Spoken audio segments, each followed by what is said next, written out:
ও তোমার গোনা দিন ফুরাইয়া যাইবে, ও তোমার গোনা দিন ফুরাইয়া যাইবে, যৌবনে লাগবে ভাজি, ওই যে দেখো ডাকিতেছে তোমার কবরের মাটি, ওই যে দেখো ডাকিতেছে তোমার কবরের মাটি। ও তোমার গোনা দিন ফুরাইয়া যাইবে, ও তোমার গোনা দিন ফুরাইয়া যাইবে, যৌবনে লাগবে ভাজি, ওই যে দেখো ডাকিতেছে তোমার কবরের মাটি, ওই যে দেখো ডাকিতেছে তোমার কবরের মাটি। সন্ধ্যার আগে যেদিন ডুবে বেলা,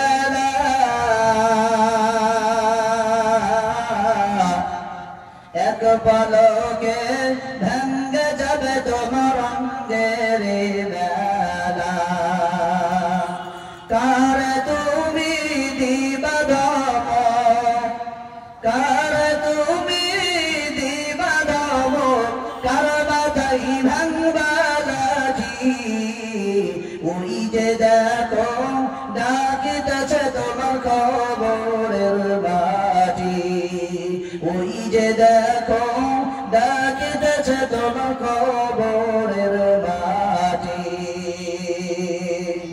ও তোমার গোনা দিন ফুরাইয়া যাইবে, ও তোমার গোনা দিন ফুরাইয়া যাইবে, যৌবনে লাগবে ভাজি, ওই যে দেখো ডাকিতেছে তোমার কবরের মাটি, ওই যে দেখো ডাকিতেছে তোমার কবরের মাটি।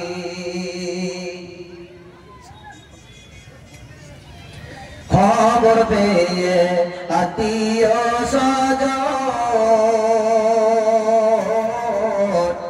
খবর পেয়ে আত্মীয় স্বজন, তোমার চারিপাশে বসে সবাই করিবে বন্দন, ও তোমার সাজাইবে মনের মতন, ও তোমার সাজাইবে মনের মতন, কি সুন্দর পরিপাটি, ওই যে দেখো ডাকিতেছে তোমার কবরের মাটি, ওই যে দেখো ডাকিতেছে তোমার কবরের মাটি। আলহামদুলিল্লাহ। সম্মানিত সদ্য বিজ্ঞাপিত নির্বাচিত সবার সভাপতি মহাশয়, সামনে বসে থাকা সদ্য ভাজনীয় দিনদার পরেশগারী মুত্তাকিরা, স্টেজে বসে থাকা ওলামায়ে দ্বীন, যাবতীয় প্রশংসা আলোচনা আরাধনা গুণকীর্তন গুণবাচক সেই মহান আল্লাহ পাকের জন্য, যিনি এক অদ্বিতীয় ওয়াহদাহু লা শারীক, যিনি আপনাকে আমাকে ভালোবেসে শত কাজ থেকে পারেক করে নিয়ে এই একটা সুন্দর মাহফিলের আয়োজন করা তৌফিক ইনায়েত করেছে, যিনি অক্ষম অব্যয় অনন্ত অনাদি চিরন্তন চিরঞ্জীবী, যিনি মহিয়ান গরিয়ান সর্বশক্তিমান, যিনি আপনাকে আমাকে ভালোবেসে এই একটা সভায় বসার তৌফিক দান করেছেন। আমাকে বলার আপনাদের সকলকে শোনা, তারপরে আমাদের সকলকে আমল করা তৌফিক দান করে, তাই আল্লাহ পাকের শুকরিয়া আদায় করে সকলে বলে আলহামদুলিল্লাহ। তারপরে দরুদ বর্ষিত উপস্থিত নবীকুল শেরওয়ানি তাজদারে বাদারি আহমদ মুস্তাফা মুহাম্মদ মুস্তাফা, সকলে বলে সাল্লাল্লাহু আলাইহি ওয়াসাল্লাম। তিনার উপরে লাখ লাখ দরুদ বর্ষিত কর্পিত কামনা শুকর আল্লাহুম্মা আমিন। একটু দয়া করে আপনার সামনে এসে, সামনে এসে, এমনিতে লোক নাই, যদিও বা কিছু কিছু জিনিস বায়ান বক্তৃতা হয়ে ওঠে শ্রোতাদের কারণে। আপনারা একটু সামনে আসেন, যতটুকু অল্প সময়ের মধ্যে বক্তব্য শোনাবার চেষ্টা করবো ইনশাআল্লাহ। সময় সংক্ষিপ্ত, যে দুটি কোরআন আয়াত ধরেছি এর পরিপ্রেক্ষিতে ইনশাআল্লাহ বক্তব্য আলোচনা। এই জলসা আলহামদুলিল্লাহ আমরা এই শেখ দিঘি মাদ্রাসা প্রায় 2 থেকে 3 বছর মাদ্রাসাতে প্রতিষ্ঠান ইনশাআল্লাহ সুন্দরভাবে চলছে। আজকে এই মাদ্রাসা নির্মাণ, মাদ্রাসার সুন্দর করে চালাবার জন্য এই মাহফিলের আয়োজন করা হয়েছে। আমরা সবাই বসেছি, এবার সবাই নিয়ত করেছি ইনশাআল্লাহ আমলের জিন্দেগি তৈরি করব, বেকার জিন্দেগিটা বানাবো। স্বর্ণ আমল নিয়ে দুনিয়া থেকে বিদায় হব না, আমল বরবাদ করে দুনিয়া থেকে বিদায় হব না। এই নিয়তে আমরা এই মাহফিলে আমরা বসেছি। আমরা শ্রোতা ওলামা সবাই আমরা এখানে এসেছি।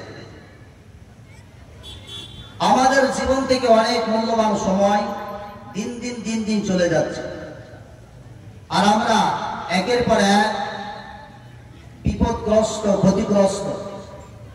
সদা সর্বদাই আমরা কোনো না কোনো ঝামেলার দিকে ধাপিত আছি। এই যে অরচকতার জিনিস চলছে, আমরা এই অরচকতার জিনিস থেকে বাঁচতে গেলে নিজের ঈমানকে প্রথমে ঠিক করে নিতে হবে। কারোর সাথে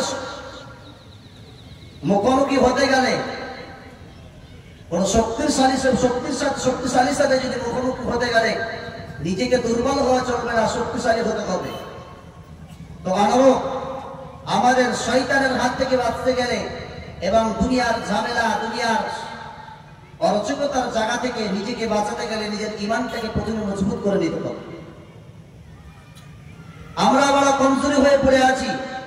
আমরা সবাই মনে করি মুখে দাড়ি রেখেছি, মাথায় টুপি, লম্বা পাঞ্জাবি আর জুব্বা পরে নিচ্ছি, বড় আলেম হয়ে গেছি, বড় মুসল্লি হয়ে গেছি। কিন্তু ভিতরে ভিতরে অনেক খারাপিটা আমাদের ভিতরে আছে। এই খারাপ থেকে নিজেকে বাঁচিয়ে নিতে হবে। কেন? আজকে আপনি আছি, কালকে আমি থাকবো না, কালকে আপনিও থাকবেন না। দেহটা আপনার চলে যাবে, রূহটাও বার হয়ে চলে যাবে, শুধু থেকে যাবে আপনার আত্মীয় স্বজনেরা। এদেরও টাইম আসবে, এরাও চলে যাবে। একসময় পৃথিবীটা ধ্বংস হয়ে যাবে। মানুষ যতদিন পর্যন্ত পৃথিবীর বুকে চলাফেরা করবে, প্রয়োজনে জিনিসগুলো আল্লাহ আপনাদের দেওয়া নিয়ামত করে ভক্ষণ করবে। আর যার দেওয়া নিয়ামত ভক্ষণ করার পরে তার সাথে বেঈমানি করবে, গাদ্দারি করা মোটেও ঠিক হবে না। কারণ আল্লাহ পাক যা কিছু পৃথিবীর মানুষকে দিয়েছেন, এটা শুধু একটাই কারণ, মানুষ যাতে এইগুলো নেওয়ার পরে আমি রব, আমি আল্লাহ, যাতে এরা এই জিনিসটা যেন আমাকে না ভুলে যায়।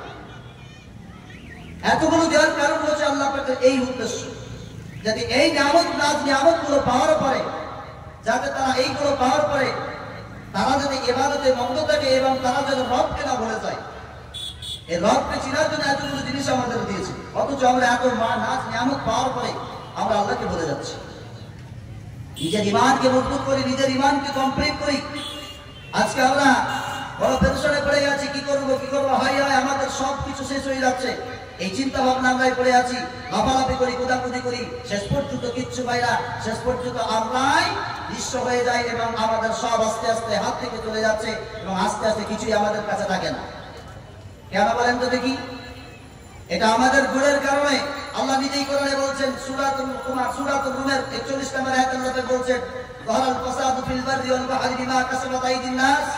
জলস্তরের মধ্যে যত কিছু ঝামেলা, ঝঞ্ঝট, যা কিছু তোমরা দেখছো, বিমা কাসাবাত আইদিন নাস, এটা হচ্ছে মানুষের কর্মগুণের কারণে এই জিনিসগুলো ঘটে চলছে। আজকে মারামারি দেখেন, কাটাকাটি দেখেন, হানাহানি দেখেন, যতরকম ঝামেলা কিছু দেখেন, এটা কাউর দোষ দেওয়া যাবে না। এটা হলো আমরাই দোষী। কেন? আমরা অনেক দুর্বল হয়ে পড়ে আছি। আজকে মুসলমান আমাদের ভিতরে সবকিছু পাঠক, একতা দূর, সবকিছু আমাদের থেকে দূর হয়ে যাচ্ছে। ঈমান তো আছে, ঈমানটাও শেষ হয়ে যাচ্ছে, দিন দিন আমাদের একতাটা দূর হয়ে যাচ্ছে। ওই জন্য আমরা নিজের ঈমানকে বাঁচাই। নিজের ঈমানকে বাঁচানোর জন্য 2-4টি নসিহত, সময় যেহেতু সংক্ষিপ্ত, ওই জন্য আর 20 মিনিট সময় বাকি আছে। ওই জন্য সময় সংক্ষিপ্ত করে যে করোনা আয়াত করেছে, এই করোনা আয়াত পরিপ্রেক্ষিতে ইনশাআল্লাহ আপনাদেরকে একটু বোঝাবো। ঈমান কমপ্লিট করা, ঈমানকে মজবুত করা, ঈমানের 7টা জিনিস এই করোনা আয়াত, এই সূরা বাকারার প্রথম আয়াত থেকে স্টার্ট হবে। 7টা জিনিস মানুষের ইমানের কাজ যেগুলো আছে 7টা জিনিসের গায়ে, তার মধ্যে দুটো তিনটে জিনিস আপনাদেরকে আমি বলবো, যেগুলো আমাদের কাছে থাকলে আমরা কখনো হেরে যাব না। সাহাবীদের জীবনে যখন রাসূল সাল্লাল্লাহু আলাইহি সাল্লাম কোনো কথা বলতেন, সেগুলোকে আঁকড়িয়ে রাখতেন, সব সময় আঁকড়িয়ে রাখতেন, কখনো সেটা ছেড়ে দেননি। আর আমরা বড় জিনিস পেয়েছি, অথচ আর পাওয়ার পরে কষ্ট নাই, কিচ্ছু নাই, ঝামেলা নাই, ঝঞ্ঝট নাই, সবকিছু পাওয়ার পরে নিজেরাই ঝামেলা টেনে আনছি, নিজেকেও হারিয়ে ফেলছি, শেষ পর্যন্ত বেঈমান হয়ে দুনিয়া থেকে চলে যাচ্ছে, ঈমান হারা হয়ে মারা যাচ্ছি। ওই জন্য কোরআনের আয়াত সূরাতুল বাকারার প্রথম আয়াত থেকে ইনশাআল্লাহ আপনাদের যদি একটু শোনাই, 7টি জিনিসের ঈমান মজবুত করার 7টি জিনিস, তার মধ্যে 3টি জিনিস আপনাদেরকে শোনাবো। এই 3টে জিনিস আমাদের প্রত্যেকটি মানুষকে একটু বুঝে নিতে হবে। অনেক বক্তৃতা শুনি, অনেক বক্তব্য শোনার পরে মোবাইলে এবং সবকিছুতে আমরা শুনতেই থাকি, কিন্তু নিজের ইমানকে মজবুত করতে পারলাম না, নিজেকে পরিবর্তন করতে পারলাম না। আমাদের পরিবর্তন করে নিতে হবে। কেন? যদি পরিবর্তন আজকে না হয়, দিন আমরা শেষ হয়ে যাব। সাহাবীদের সমাজে যখন এক সময় সচ্ছলতা থাকার কারণে, একটা ইমান কমজোরি থাকার কারণে, তারা এই ইমানটা শুধু একটু ঢালাঢালা হওয়ার কারণে একটা আল্লাহ পাক আয়াত নাযিল করেছিলেন। আজকে আমাদের জীবন পরিবর্তন শুধু একটু পরিবর্তন হওয়ার কারণে, সামান্যতম পরিবর্তন হওয়ার কারণে একটা কোরআন আয়াত নাযিল হয়েছে। সেই আমাদের তাদের তো একটু সামান্য হওয়ার পরিবর্তন হওয়ার কারণে, এত যদি তাদের আল্লাহ পাক খাস করে করা শাসন দেয়, করা হুঁশিয়ারি দেয়, আমাদের যে কতটুকু জীবনের পরিবর্তন আনলাম, কতটুকু আমরা শেষ করে দিলাম। আমরা কোরআন পাওয়ার পরে কোরআনকে বোঝার চেষ্টা করি না। নিজের পরিবর্তন জীবনে আনতে হবে। আল্লাহ পাক কোরআন দিয়েছে আমাদের বোঝার জন্য। আমাদের গাইড এবং গাইড বুক হিসেবে আল কোরআন, গাইড হিসেবে নবী পাক সাল্লাল্লাহু আলাইহি ওয়াসাল্লামের সুন্নাত, এইগুলো আমাদের জীবনে থাকলে ইনশাআল্লাহ আমাদের কেউ ভারাক্রান্ত করতে পারবে না, কেউ ভারাক্রান্ত করতে পারবে না। ওই জন্য বলছি ভাই, আমি 3টি আমল বলছি, প্রথমত এই 3টি, 7টার ভিতরে 3টি জিনিসকে আমরা বেশি করে বুঝে নিই। কি? আমরা অনেক বক্তব্য শুনছি, দেখেন, বক্তব্য শোনার পরে সবাই আমরা মোবাইল এবং ইন্টারনেটে দেখার পরে নিজেকে বলি, আমি বড় ইমানদার, আমি বড় অমুক, আমি বড় তমুক, আমি বড় হাজী সাহেব, আমি বড় মাওলানা সাহেব। এবার আমি যে কথাগুলো বলছি, এর মধ্যে আপনার ভিতরে আছে কিনা একটু দেখেন তো দেখি। 1 নাম্বারটা প্রথম করে একটা বলে রাখি, সূরাতুল বাকারার প্রথম নাম্বার আয়াত, বিসমিল্লাহির রহমানির রহিম, আলিফ লাম মিম। এটা হলো হুরুফে মুকাত্তাআত। এই হুরুফগুলো পৃথিবীর কোনো মানুষের মানে জানে না এবং কিয়ামত পর্যন্ত কেউ জানতে পারবে না। এগুলো মানে কিয়ামতের দিনে আল্লাহ রাব্বুল আলামিন বলবেন। তারপরে আয়াতটা দেখেন যে প্রথম নাম্বারে, প্রথম যখন মানুষ কোরআন তেলাওয়াতের প্রথম যখন সূরা ফাতিহা পড়ার পরে, এই যখন আলিফ লাম থেকে স্টার্ট করতে আমরা আরম্ভ করি, তারপরে পড়ে যালিকাল কিতাব। এই কিতাবের কথা কোন কিতাব? কিতাবটা বহু আছে, যে খাস করে কিতাবটির কথা বলা হয়েছে। এই কিতাবটির নাম হলো আল কোরআন। এই কোরআনটি কেন মানুষকে দিয়েছে? এই কারণটা কি? কারণটা কি? মানুষ শুধু পথ পরিদর্শন পেয়ে যাবে, এরা কখনো ভারাক্রান্ত হবে না। শুধু আল্লাহর কোরআনকে যদি ধরে রাখে, আল্লাহ বলেছেন, বান্দারে তোমাদেরকে যে কিতাবটা দিয়েছি, এই কিতাবটা তোমাদের জন্য সবথেকে কল্যাণকর। এবার কাদের জন্য কল্যাণকর? তার আগে শুনিয়ে দিই, আপনি প্রচুর কিতাব পড়েছেন, প্রচুর কিতাব ঘেটেছেন, সব কিতাব আলোচনা করেছেন, সব কিতাব ঘর কাটতে আরম্ভ করেছেন, প্রত্যেকটা কিতাবের ভিতরে সন্দেহ পেয়েছেন। সব জায়গায় লাস্টে লেখা আছে ভুল হলে ক্ষমা প্রার্থী, ভুল হলে মার্জনীয়। এই কিতাব লেখা, এই সব কিতাবে লেখা আছে। কিন্তু আল্লাহ কোরআনে সেই 1400 বছর আগে নবীর উপরে নাজিল হওয়ার পরে পৃথিবীর মানুষকে বলে দিয়েছেন, পৃথিবীর কোনো মানুষ নাই যে এই কিতাবের প্রতি একটা সন্দেহ ঢুকাতে পারে। এতে কোনো রকম সন্দেহ নাই, এটা যা আছে সত্য আছে। তোমরা এগুলো মেনে নিলে তোমাদের জীবন করে যাবে, তোমরা এগুলোকে বাতিল করে দিলে, এটাকে নিজের জীবন থেকে হটিয়ে দিলে তোমাদের জীবনটা শেষ হয়ে যাবে। আল্লাহ বলছেন, শুনে রেখে দাও রে, তোমাদের একটু গবেষণা করে দেখে নাও। আফালা ইয়াতাদাব্বারুনাল কুরআন, তোমরা কোরআনকে একটু গবেষণা করে দেখো, তোমাদের জীবনের সবগুলো পেয়ে যাবে। তুমি কিভাবে চলবা এটাই লেখা আছে কোরআনে, কিভাবে খাবা, কিভাবে উপার্জন করবা, কেমন ভাবে চলবা, সব এই কোরআনের মধ্যে লেখা আছে, পৃথিবীর মানুষরা তোমার কোরআনটা ওই তাকের ভিতরে টাঙিয়ে রেখে দিয়েছো, কিন্তু শুনে রেখে দাও এই কোরআন তোমাকে প্রচুর জায়গায় বড় উঁচু জায়গায় নিয়ে যেতে পারে। আল্লাহ বলছেন বান্দারে এই কোরআন তোমাকে আমি কেন দিলাম তুমি শুনে রেখে দাও, এই কোরআন তোমাদের জন্য আমি কল্যাণের জন্য দিলাম। আল্লাহ বলছেন যালিকাল কিতাবু লা রাইবা ফীহি হুদাল লিল মুত্তাকিন, এই সন্দেহজনক কিতাবটি যেখানে সন্দেহ নাই, বিনা সন্দেহের কিতাবটি কাদের জন্য একদম খাস করে শুনে নাও, এটা হলো হুদাল লিল মুত্তাকিন, মুত্তাকিন পরহেজগারীদের জন্য এইটা। পৃথিবীর সবার জন্য কোরআন কিন্তু আছে, কিন্তু এটা খাস করে তাদের পরিবেশন তারাই করতে পারবে, এটা হলো হুদাল লিল মুত্তাকিন, মুত্তাকিনদের জন্য। এবার যে কথাটি আপনাকে বলছিলাম বক্তব্যের বিষয় এটা নাই, যে তিনটি কথা আপনাকে শোনাবো বলছিলাম। এক নম্বর শুনে রেখে দেন, আল্লাযীনা ইউমিনুনা বিল গায়ব। আপনি যে নিজেকে ইমানদার বলে দাবি করেন, আপনি যে নিজেকে বড় পণ্ডিত বলে দাবি করেন, বড় আলেম বলে দাবি করেন, বড় গাজী সাহেব বলে দাবি করেন, মোবাইল ঘেটে ঘেটে মুফতি সাহেব হয়ে গেলেন, এই যে জিনিসগুলো তারা বলে, এইগুলো শুনে রেখে দেন। প্রথম নাম্বারটা আপনার জীবনে আছে কিনা একবার মিলিয়ে নেন। আল্লাযীনা ইউমিনুনা বিল গায়ব, যারা আল্লাহকে না দেখে বিশ্বাস করে, এটা হলো ঈমানের প্রথম শর্ত। এখানে যত মানুষ আমরা বসে আছি, মাইকের আওয়াজ শুনতে পাচ্ছি, আমরা সত্যিকারে বলি তো, এই যে আমরা আল্লাযীনা ইউমিনুনা বিল গায়ব, আল্লাহকে না দেখে বিশ্বাস করার নম্বর প্রথম নম্বরের ঈমান। এই যে গায়ব, আল্লাহ পাক একমাত্র আল্লাহকে না দেখে যে দেখতে পাই না, অথচ তাকে বিশ্বাস করি, এই যে আমরা আল্লাহকে আমরা না দেখে বিশ্বাস করলাম, এক নম্বরের যে প্রথম ধাপের ঈমানটা হলো এইটা।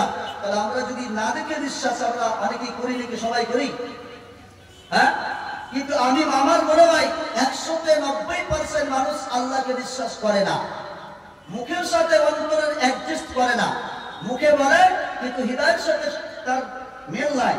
মুখে বলে আল্লাহ আছে, আমি 3 তলা বিল্ডিং করব, কিন্তু সবকিছু করব, করে যাই, মুখে বলা সহজ, কিন্তু করাটা সহজ নয়।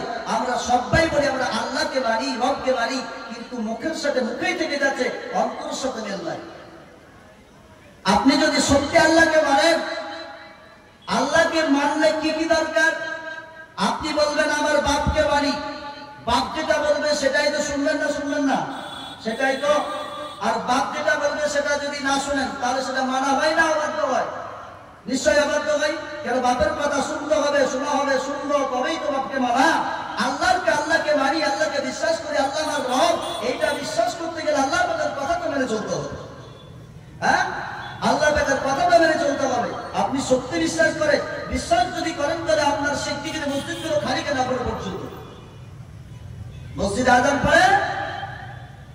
পড়ে আল্লাহু আকবার, যখন মুয়াজ্জিন সাহেব ডাক দেয়, আপনি বলুন তো, যদি বিশ্বাস করেন, আপনাকে প্রমাণ করে দিচ্ছে আপনি বিশ্বাস করেন না, ওই সমস্ত মানুষেরা বিশ্বাস করেন না, তার 1 নম্বরের দৃষ্টান্ত, আপনি যখন আল্লাহকে মানেন, তাহলে আল্লাহর থেকে পৃথিবীতে বড় আর কেউ নাই। আছে? আছে, পৃথিবীতে আর বড় কেউ নাই, আল্লাহ তিনি বলেন সব থেকে বড়। এটা যদি আমরা বিশ্বাস করি, প্রথম নম্বরে শুনে রেখে দেন, আমি বলবো আপনি আল্লাহকে বড় বলে বিশ্বাস করেন না। তার দৃষ্টান্ত কারণ হলো, মসজিদে যখন আযান পড়ে আল্লাহু আকবার, আল্লাহ সব থেকে বড়, মুয়াজ্জিন ডাক দিয়ে বলে, ওরে পৃথিবীর মানুষরা তোমরা এইদিকে এসো, আল্লাহ বড়, আল্লাহ বড়, আল্লাহ বড়। যখন এই কথা ডাক দেয়, আপনি আযানটা শোনার পরে অবহেলা করে, কোন রকম ভাবে টাইমটা লস করে আযানটাকে পার করে, নামাজের সময়টা পার করে দিয়ে ওই আযানের সঙ্গে সঙ্গে যদি মসজিদে যেতেন, আপনি প্রমাণ করতেন আমি আল্লাহকে রব বলে মানি, আল্লাহকে এক বলে মানি। আর আপনি যখন গেলেন না, আপনি এখানে প্রমাণ করে দিলেন রব বলে আপনার কাছে কেউ বড় নয়। আর রবকে যদি রব বলে মানা যায়, বড় বলে মানা যায়, তাহলে তাকে কখনো ছোট করা যায় না।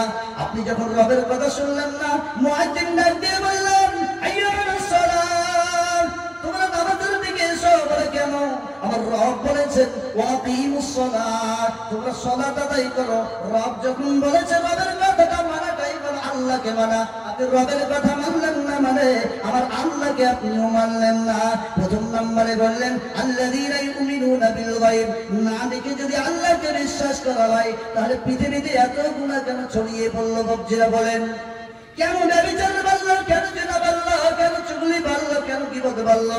আর পৃথিবীর মানুষ রে, পৃথিবীতে যত গুনাহ আপনি করবেন না করেন না কেন, কিন্তু সব গুনাহের মালিক কিন্তু এক নম্বর, যে পৃথিবী তৈরি করেছে, জমিন তৈরি করেছে, সব বিষয় আল্লাহ রাব্বুল আলামিন জানেন। তাহলে রবকে যদি রবকে মেনে নেন, আল্লাহকে আল্লাহ বলে যদি মানেন, এই আল্লাহর কথাটা একবার যাচাই করার জন্য হযরত ইব্রাহিম আলাইহিস সালাতু ওয়াস তাসলিম একদিন তার আব্বাকে বলেছেন ছোট অবস্থায়, পৃথিবীটা আমরা দেখতে পাচ্ছি কত সুন্দর, রবটাকে আল্লাহকে একবার বলেন। তার পিতা বলছে, তার পিতা কিন্তু মূর্তির পূজা করতো, মূর্তি হাত দিয়ে তৈরি করতো। বলছে এই দেখো মূর্তিগুলো যে তৈরি করা আছে, এইগুলো হলো তোমার রব, এইগুলো হলো আল্লাহ। ইব্রাহিম আলাইহিস সালাম বলছে এই সারা পৃথিবীটা যিনি তৈরি করেছেন সেই ব্যক্তি, সে কে? রবটাকে, আল্লাহকে এই চিন্তা ভাবনা ইব্রাহিম আলাইহিস সালাম তার বাপকে যখন জিজ্ঞাসা করে, ইব্রাহিম আলাইহিস সালামের বাপ ওই পুতুলটা নিয়ে এবং মূর্তিটা নিয়ে পেছে রেখে বলছে, ও আমার ছেলে রে, এইটাই হলো তোমার আল্লাহ। ইব্রাহিম আলাইহিস সালাম হাতে করে নিয়ে দেয়ালের দিকে একবার ছুড়ে দিলেন, আর যেমনই ছুড়ে দেওয়ার সঙ্গে সঙ্গে চূর্ণ বিচূর্ণ হয়ে গেল। তখন ইব্রাহিম আলাইহিস সালাম বলছে, এটা আমার রব হতে পারে না, যিনি তৈরি করেছেন সারা পৃথিবী, তিনি কখনোই ভেঙে যেতে পারে না, এটা আমার রব হতে পারে না। এবার ইব্রাহিম আলাইহিস সালামের আব্বা আবার খুব রাগান্বিত হয়ে গেছে, রাগান্বিত হওয়ার পরে বলছে, তুমি আমার এই দেবতাকে যদি একবার অস্বীকার করো, তোমাকে বাড়ি থেকে বার করতে দেব না। এই কথা যখন বলে ইব্রাহিম সাল্লাম কিন্তু কোন রকম বিশ্বাস করে না। এবার দ্বিতীয় পয়েন্টে চলে যাচ্ছে, ইব্রাহিম সাল্লাম বলছেন আমার রবটাকে একবার আমি জানতে চাই। এবারে যখন উপরের দিকে তাকাই, রাত্রিবেলাতে যখন সূর্যের চাঁদের দিকে তাকাই, চাঁদটাকে দেখার পরে বলছে এটা আমার রব হতে পারে, এত সুন্দর দেখতে। ইব্রাহিম সাল্লাম রাত্রিবেলাটা সুন্দর করে সারা রাতটা ঘুরে গেল, সারা রাতটা চলে যাওয়ার পরে চন্দ্র যখন নিভে গেল, চন্দ্র নিভে যাওয়ার পরে ইব্রাহিম সাল্লাম বলছেন আমার রব কোনোদিন নিভে যেতে পারে না, এটা আমার আল্লাহ নয়। তিনি পৃথিবী যখন তৈরি করেছেন, আল্লাহ যদি ধ্বংস হয়ে যায়, এই পৃথিবীটা এখনো পর্যন্ত এত সুন্দরভাবে দণ্ডায়মান থাকতো না। যিনি তৈরি করেছেন তিনি নিশ্চয়ই শক্তিশালী, নিশ্চয়ই শক্তিশালী, আমার আল্লাহ কখনোই ডুবে যেতে পারে না। এবার দিনের বেলা চলে এলো, দিনের বেলা যাবার চিন্তা করে আমার রবটাকে, আমার আল্লাহটাকে। সূর্যের দিকে যখন তাকাই, সূর্যটা দেখার পরে বলছে এত সুন্দর রশ্মি, মনে হয় এটাই আমার আল্লাহ হতে পারে। তিনি কিন্তু যখন আবার চিন্তায় পড়ে গেছে, সারা দিন চলে যাওয়ার পরে রাত্রি যখন চলে আসে, ওই মুহূর্তে সন্ধ্যার সময় সূর্যটা নিভে গেল। ইব্রাহিম সাল্লাম বলছেন এটা আমার রব হতে পারে না। বলে কেন? সূর্য নিভে গেল, রব কোনোদিন নিভে যেতে পারে না। যখন রাত্রিবেলা ইব্রাহিম সাল্লাম চিন্তায় ঘুমিয়ে পড়লেন, আল্লাহ বলছেন ইব্রাহিম ও আমার বন্ধুরে, আমাকে কোনদিন দেখতে তুমি পাবা না। আল্লাহ বলছেন আল্লাযীনা ইউমিনুনা বিল গায়ব, যারা না দেখে বিশ্বাস করে, এর নাম হলো ঈমান। আমরা আল্লাহ যদি বিশ্বাস করি, তাহলে আমাদের আযান শোনার সঙ্গে সঙ্গে আমাদের কখনো মুখ ফিরিয়ে পালিয়ে যাব না। কেন?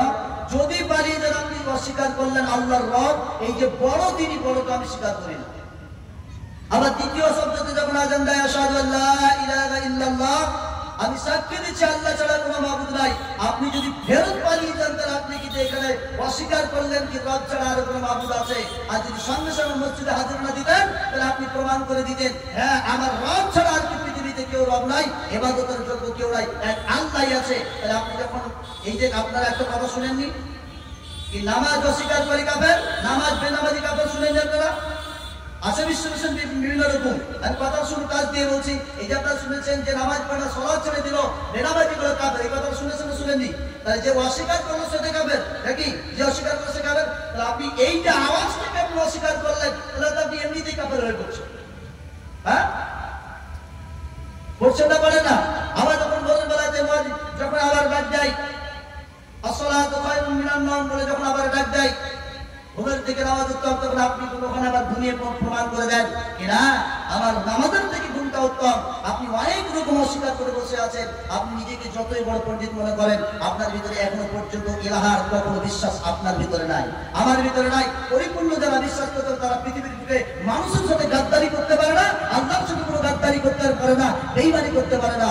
এক নম্বর হলো ঈমান, আল্লাহকে রাজকে বিশ্বাস করার ঈমান। আল্লাহ পাক সব জানেন, সব দেখেন, সব বুঝেন। আমি পৃথিবীর বুকে যা কিছু করবো সব আল্লাহ জেনে নেবেন। আমি কারোর সাথে কোনো গাদ্দারি করবো না, কাউকে আমি ঠকাবো না, কারোর সাথে বেইমানি করবো না। পৃথিবীর বুকে একটা মিনিট বেঁচে থাকবো, সততার সঙ্গে বেঁচে থাকবো। আমি যেদিন মারা যাবো, গ্রামের মানুষ সবাই যেন আফসোস করে বলে, হাই রে মানুষটা ছিল আল্লাহ ছাড়া কিছু বোঝেনি। এই বাক্য শুনতে শুনতে যেদিন আপনি মারা যাবেন, সমস্ত গ্রামের সবাই মানুষ এই বাক্যটা যেন পেশ করে, এইরকম জীবনযাপন তৈরি করেন। আর আপনি এরকম জীবন তৈরি করলেন, যেদিন মারা গেলেন সেই দিন থেকে তারপরে মানুষ বলছে এই মানুষটা গ্রাম থেকে গেছে, মানে আমাদের জানটা শান্তি হয়ে গেছে। এই যে বাক্য পেশ করার সুযোগটুকু দেবেন না। 40 জন যদি কেউ বলে, বাড়ির যদি গ্রামের কোনো মানুষ 40 জন যদি তার সার্টিফিকেট দেয়, আহারে মানুষটা কত সুন্দর ছিল, আল্লাহ তাআলার কাছে এইটাই বেশি পছন্দনীয়। আর যদি মানুষে যদি সবাই বলে মানুষ বেকার, এই মানুষটা পৃথিবীর বুকে ছিল, মানুষকে কতটা জানিয়েছে, মরে গেছে, গ্রামটা শান্তি হয়ে গেছে, এইরকম জীবনযাপন করে চলে গেলে কিচ্ছু করার নাই। মারার পরে জিন্দেগিটা ভয়ঙ্কর হবে। ওই জন্য বিচারের দিন একদিন আছে, ওইটাকে বিশ্বাস করে দুনিয়াতে চলাফেরার চেষ্টা করেন। দ্বিতীয় নম্বর হলো আল্লাযীনা ইউমিনুনা বিল গায়বি ওয়া ইউকিমুনাস সালাহ। দ্বিতীয় নম্বর হলো সালাত আদায় করা। দ্বিতীয় নম্বরে ঈমানের মেন হচ্ছে, এক নম্বর আল্লাহকে তাদেরকে বিশ্বাস করা, 2 নম্বর হলো সালাত আদায় করা। আযান পড়ে গেলে নামাজ আপনাকে যেতে হবে। পৃথিবীর বুকে মানুষ শুনে নাও, আজকে যত মানুষ বিপদের মুখে পড়ে আছে, শুধু আল্লাহর কাছে যদি 2 রাকাত নামাজ, বিপদের মুখে পড়ে আছে, অসুস্থ অবস্থায় পড়ে গেছে, 2 রাকাত সালাত আদায় করার পর আল্লাহকে যদি 2 হাত ধরে বলেন, ও আমার রব, আমি বিপদে পড়ে গেছি, পৃথিবীর কোনো ডাক্তার ঠিক করতে পারে না, তুমি ছাড়া কেউ পারে না। এই 2 রাকাত নামাজ পড়ে যদি চোখের পরে ঝরঝর করে ফেলে, এই যদি গালের নরম মাংসের ভিতর গালের যদি পড়ে, আল্লাহ পাক বলছে তোমার চোখের নরম এই যে মাংসতে নরম গালে এই চোখের পানিটা পড়ার আগে আমি তোমার জীবনের গুণাগুলোকে সব মাফ করি এবং তোমার যত বিপদ আছে উদ্ধার করে দেব। সাহাবীদের ভিতরে যখন কোনো জিনিসের প্রয়োজন হতো, তাহলে সব সময় আল্লাহর কাছে নবীজিকে বলছে, ইয়া রাসূলুল্লাহ, আমি বিপদে পড়ে গেছি, কি করবো?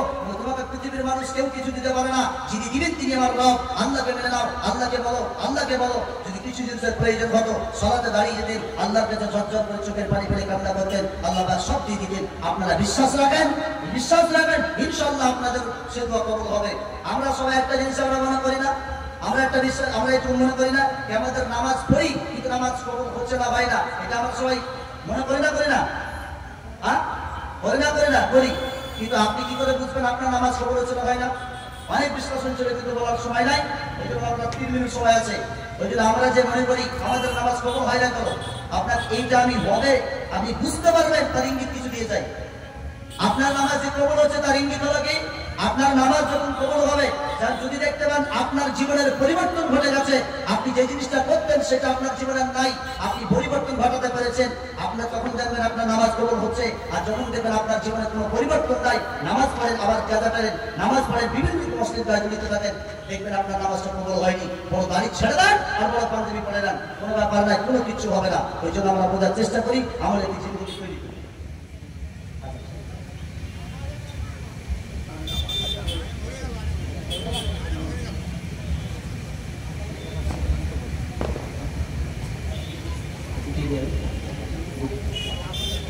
তো আমরা সবাই যারা নামাজও পড়ি, কিন্তু আমরা এটা মনে রাখবো আমাদের নামাজ কবুল হওয়ার কারণটা কি বললাম, নামাজ কবুল হচ্ছে আপনি এটা তখনই বুঝবেন যদি আপনার জীবন থেকে বড় বড় গুনাহগুলো আপনার জীবন থেকে চলে গেছে, আপনি যে কাজটা করতেন সেটা করেন না, পরিবর্তন হয়ে গেছে আপনার জীবন, তখন জানবেন আপনার নামাজ কবুল হচ্ছে।